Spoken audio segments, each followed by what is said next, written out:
Savez-vous qui est le premier prophète à utiliser la plume pour transmettre le message divin? Il s'agit du prophète Idriss, alayhi salam.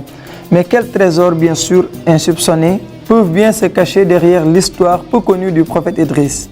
Ce prophète dont les récits méconnus pourraient bien receler des leçons inattendues pour les musulmans en quête d'un modèle à suivre. En le mentionnant dans le Coran, Dieu va dire, mentionne dans le livre Idriss, c'est un véridique et un prophète, et nous l'élevâmes à un haut rang. Il était envoyé au peuple de Syrie et d'Égypte des siècles après Adam. Il est vénéré dans l'islam pour sa piété, mais aussi sa sagesse. Le prophète Idriss est un prophète distingué, mais pas un messager, parce qu'il n'a pas apporté de nouvelles lois religieuses. Son rôle consistait tout simplement à rappeler les gens à la piété et à la vertu. Il les exhortait à faire le bien et à éviter le mal. Idriss était exceptionnellement actif dans son enseignement et son encouragement au bien. Son dévouement était tel qu'Allah lui accorda une récompense unique, parce que chaque jour, les bonnes actions de ses contemporains étaient inscrites à son compte. Pourquoi une telle faveur divine? Parce que celui qui enseigne le bien récolte les bienfaits des bonnes actions de ceux qu'il guide. Idriss se dédiait entièrement à l'adoration d'Allah et à l'enseignement de la droiture à son peuple. Chaque acte de bien accompli par ses contemporains contribuait donc à son propre mérite.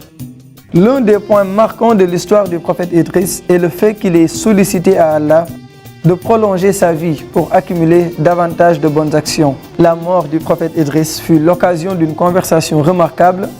Il a demandé à un ange d'intercéder auprès de l'ange de la mort pour retarder son décès. Mais l'ange le conduisit jusqu'aux cieux. Alors, arrivé au 4e ciel, Idriss croisa l'ange de la mort et échangea des salutations avec lui.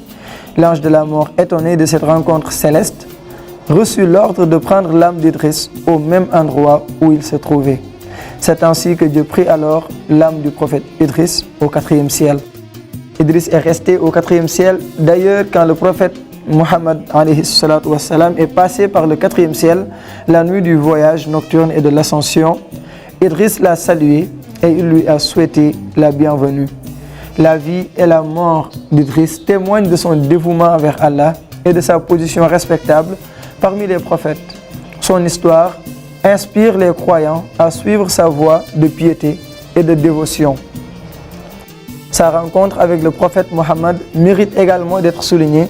Cela montre l'unité spirituelle et la continuité des prophètes. Et voilà, nous arrivons à la fin de l'histoire du prophète Idriss, alayhi salam, dont le dévouement a ouvert les portes de la récompense des bonnes actions de tous ses contemporains, simplement par sa quête incessante du bien. Cette histoire nous invite à réfléchir. Chacun peut se parer des mérites de nombreux autres en partageant le savoir, en enseignant et en se dévouant au service des autres avec générosité. Alors, qu'attendez-vous pour vous lancer dans cette noble quête? Quelle sera votre contribution pour mériter pareille récompense? Une dernière chose, c'est bien possible.